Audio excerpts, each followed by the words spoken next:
खुलुमबाय रायजोफोर, दिनै मोनाबिलिनि खौराङाव फिन खेबसेबाव बयखौ बरायनानै लाग्रोबाय। दासिमनि खौरांफोरा जाबाय: गाबोन भारतनि 80थि हादोरनाङारि उदांस्रि सान। गाबोननि समाव सोर मन्त्रि, सोर सीएम, डिपुटि सीएम, ईएम बिथांमोना माहारियारि फिरफिलाखौ बबेयाव बिरहोगोन, बेखौ नोंथांमोननि गेजेराव फोरमायथिनो लादों। क'क्राझाराव बिटिसिनि चिफ हाग्रामा महिलारिया माहारियारि फिरफिलाखौ बिरहोगोन। बरपेटायाव मन्त्रि चरण बर', काजलगावआव बिटिसिनि मावफुं सोद्रोमा जेम्स बसुमतारी, मसलपुराव ईएम आगुस्तस टिग्गा, तामुलपुराव ईएम महेश्वर बसुमतारी, अदालगुरियाव लेङाइ गाहाय मावफुं सोद्रोमा रिहन दैमारी, गसाइगावआव ईएम मृत्युंजय नार्जारी, पर्बतझरायाव ईएम मुनमुन ब्रह्म, बिजनीआव मावफुं सोद्रोमा धीराज बरगयारी आरो सालबारियाव ईएम आखतारा बेगम आहमेद, बेरगावआव मावफुं सोद्रोमा लोमस्राव दैमारी बिथांमोना फिरफिलाखौ बिरहोगोन। आसामनि नसुंसेयारि रायजो अरुणाचल प्रदेशनि चांलां जिल्लायाव आसाम राइफल आरो उदखारिफोरनि गेजेराव गुलि गावलायनाय जाथाय। दिनै फुंबिलि 3:15 रिंगासोआव जादों बे गुलि गावलायनाय जाथाया। बे गुलि गावनाय जाथायाव आल्फा आई आरो NSCN नि आखाइ दं होननानै साननाय जादों। दासिमाव रावनिबो जखम एबा खहा जानायनि खौरां मोननाय जायाखै। उदांस्रि साननि सानसे सिगांनो दिल्लीनि गोजौ बिजिरसालियाव बमा होनो हुमखि होदों। इमेलनि गेजेरजों फैदों बमानि हुमखि, जेराव भारत उदांस्रि जानो गेजेराव सानसेल'सै। बे सानसे हरसेनि गेजेरावनो दिल्लीनि गोजौ बिजिरसालियाव बमानि हुमखि होनाय मोनसे मेसेजआ इमेलनि गेजेरजों फैदों होनना रिपर्टआव फोरमायदों। रायजोआव गोबां समफोरावनो गावनि बिसि बुथारनाय, फिसाय बुथारनाय बायदि जाथायफोरा जाबोबाय थादों। माब्लाबा बेबादिनो बर' समाजावबो जाबाय थानाय जाथायखौ खोनानो मोनबाय थायो। थांनाय बावैसो सान सिगाङावबो बिसिखौ बुथारनाय जाथाय जानानै थाङो। बेबादिनो फिन गिख्रंथाव बुथारनाय जाथाय, जाय जाथाया धुबुरीनि चालबन्दायाव जादों, जेराव बिसिया फिसायनि आखायाव थैनो गोनां जायो।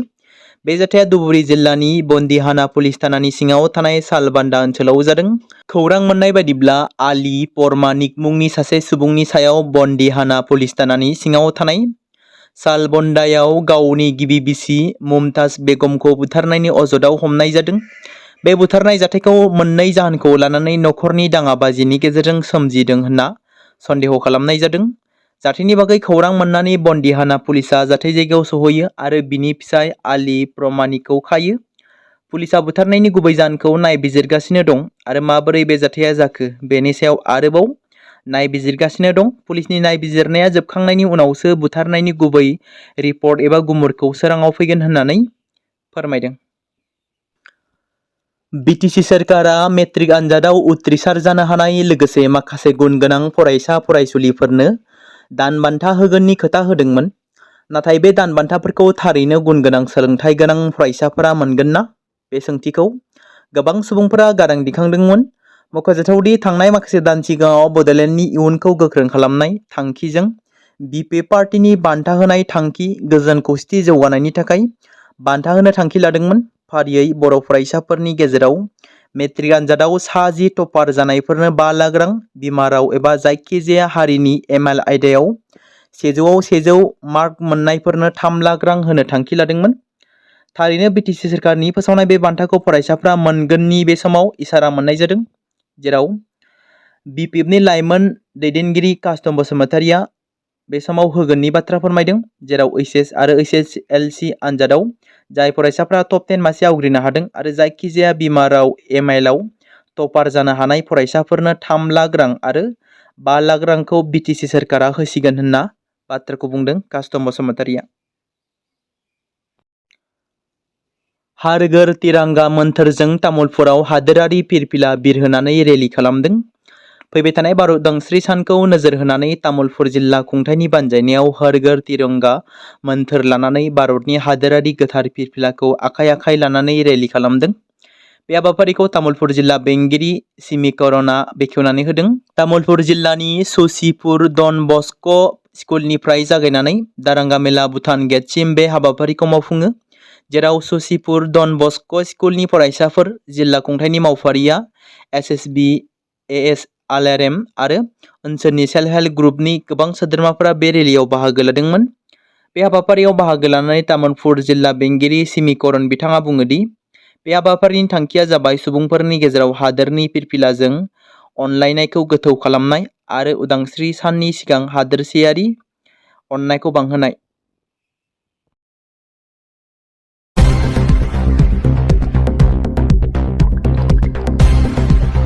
बे समाव मोनसे गोजोनथाव खौरां बाक्सा जिल्लानि बरमायाव थानाय रुरेल एकाडेमिया लानानै फैदों नोंथांमोननि थाखाय मोनसे गोजोनथाव खौरां। थांनाय HSLC आरो हायार सेकेन्डारिनि आनजादाव जाय फरायसा आरो फरायसुलिफोरा उथ्रिसारनो हायाखैमोन एबा फेल जादोंमोन, बेनि थाखाय रि-एग्जाम होफिननो गोसो गुदुं फरायसाफोरा थाबैनो बरमा सेकेन्ड गेटआव थानाय रुरेल एकाडेमियाव मुं थिसनफैनानै मेट्रिक आरो HS आनजादखौ होफिननो हागोन। बेनि अनगायैबो जाय फरायसाफोरा थांनाय मेट्रिक आरो HS आनजादाव नांगौ बादि जौखोन्दो एबा मार्क्स लानानै उथ्रिसारनो हायाखैमोन, बिथांमोनाबो बे रुरेल एकाडेमियाव एडमिशन खालामफैनानै मार्क्स इमप्रुभमेन्ट खालामनो हागोन। स्ट्रिम हिसाबै आर्टस, साइन्स आरो कमार्सनि गासैबो फरायसाफोरा रुरेल एकाडेमियाव एडमिशन खालामनो हागोन। बेनि थाखाय थाबैनो 8761903455 नङाब्ला 8720358865 जानबुं नम्बराव जगाजग खालामहरनो हागोन।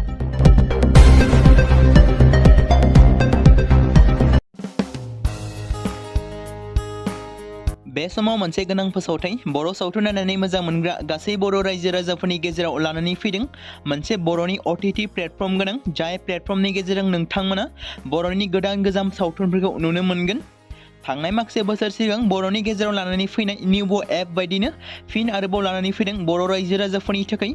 बे बाथ्राखौ मख'नाया गोनांदि 2025 मायथाइनि जानुवारि दानाव ओंखारनाय आंगो स्ट्रिम मुंनि मोनसे OTT प्लेटफर्म गोनां निउबो एपनि गेजेरजों नोंथांमोना गोबांथार बर'नि सावथुनफोर जेरै ट्रेजेडि, रमान्टिक, एक्शन आरो कमेडिजों बुंफबनाय सावथुनफोरखौ नुनो मोनगोन। जेरै सनानि नखर, थांखि गैयै समाज, अनसुला आफा, हिर', बिमा बायदि बाजै, अर, थैसाम, वान्टेड, संदान आरो रं नाम्बार बायदि सावथुनफोरा मख'जाथाव।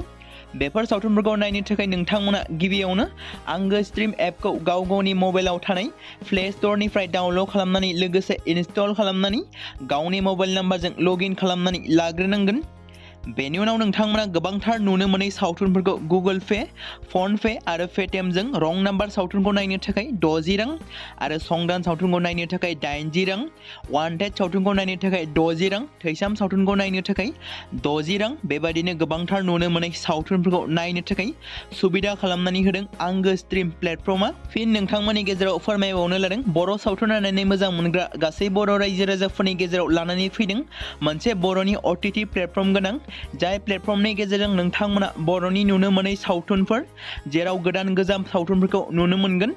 बे बाथ्राखौ मख'नाया गोनांदि 2025 मायथाइनि जानुवारि दानाव दिहुनजानाय आंगो स्ट्रिम मुंनि मोनसे OTT प्लेटफर्म गोनां एपनि गेजेरजों नोंथांमोना गोबांथार बर'नि ट्रेजेडि, रमान्टिक, एक्शन आरो कमेडिजों बुंफबनाय सावथुनफोरखौ नुनो मोनगोन। जेरै रं नाम्बार, संदान, वान्टेड, थैसाम, अर, बिमा बायदि बाजै, हिर', अनसुला आफा, थांखि गैयै समाज, सनानि नखर बायदि बायदि सावथुनफ्रा मख'जाथाव। बेफोर सावथुनफोरखौ नायनो थाखाय नोंथांमोना गिबियावनो आंगो स्ट्रिम एपखौ गाव गावनि मबाइलाव थाखानाय प्ले स्ट'रनिफ्राय इनस्टल खालामनानै गावनि मबाइल नाम्बारजों लगइन खालामखांनायनि उनाव नोंथांमोना गोबांथार नुनो मोनै सावथुनफोरखौ गुगोल पे, फन पे आरो पेटिएमजों रं नाम्बार सावथुनखौ नायनो थाखाय 60 रां, संदान सावथुनखौ नायनो थाखाय 80 रां, वान्टेड सावथुनखौ नायनो थाखाय 60 रां, थैसाम सावथुनखौ नायनो थाखाय 60 रां, बेफोरबायदिनो अर सावथुनखौ नायनो थाखाय 60 रां पे खालामनांगोन। बेबायदिनो गोबांथार नुनो मोनै बर' सावथुनफोरखौ नायनो थाखाय सुबिदा खालामनानै होदों आंगो स्ट्रिम प्लेटफर्मा। बे समाव मोनसे गोनां फोसावथाय बर' सावथुन नायनानै मोजां मोनग्रा गासै बर' रायजो राजाफोरनि गेजेराव लानानै फैदों मोनसे बर'नि OTT प्लेटफर्म गोनां, जाय प्लेटफर्मनि गेजेरजों नोंथांमोना बर'नि गोदान गोजाम सावथुनफोरखौ नुनो मोनगोन। थांनाय माखासे बोसोर सिगां बर'नि गेजेराव लानानै फैनाय निउबो एप बायदिनो फिन आरोबाव लानानै फैदों बर' रायजो राजाफोरनि थाखाय। बे बाथ्राखौ मख'नाया गोनांदि 2025 मायथाइनि जानुवारि दानाव ओंखारनाय आंगो स्ट्रिम मुंनि मोनसे OTT प्लेटफर्म गोनां निउबो एपनि गेजेरजों नोंथांमोना गोबांथार बर'नि सावथुनफोर जेरै ट्रेजेडि, रमान्टिक, एक्शन आरो कमेडिजों बुंफबनाय सावथुनफोरखौ नुनो मोनगोन। जेरै सनानि नखर, थांखि गैयै समाज, अनसुला आफा, हिर', बिमा बायदि बाजै, अर, थैसाम, वान्टेड, संदान आरो रं नाम्बार बायदि सावथुनफोरा मख'जाथाव। बेफोर सावथुनफोरखौ नायनो थाखाय नोंथांमोना गिबियावनो आंगो स्ट्रिम एपखौ गाव गावनि मबाइलाव थानाय प्ले स्ट'रनिफ्राय डाउनल'ड खालामनानै लोगोसे इनस्टल खालामनानै गावनि मबाइल नाम्बारजों लगइन खालामनानै लाग्रोनांगोन। बेनि उनाव नोंथांमोना गोबांथार नुनो मोनै सावथुनफोरखौ गुगोल पे, फन पे आरो पेटिएमजों रं नाम्बार सावथुनखौ नायनो थाखाय 60 रां आरो संदान सावथुनखौ नायनो थाखाय 80 रां, वान्टेड सावथुनखौ नायनो थाखाय 60 रां, थैसाम सावथुनखौ नायनो थाखाय 60 रां बेबायदिनो गोबांथार नुनो मोनै सावथुनफोरखौ नायनो थाखाय सुबिदा खालामनानै होदों आंगो स्ट्रिम प्लेटफर्मा। फिन नोंथांमोननि गेजेराव फोरमायबावनो लादों बर' सावथुन नायनानै मोजां मोनग्रा गासै बर' रायजो राजाफोरनि गेजेराव लानानै फैदों मोनसे बर'नि OTT प्लेटफर्म गोनां, जाय प्लेटफर्मनि गेजेरजों नोंथांमोना बर'नि नुनो मोनै सावथुनफोर जेराव गोदान गोजाम सावथुनफोरखौ नुनो मोनगोन।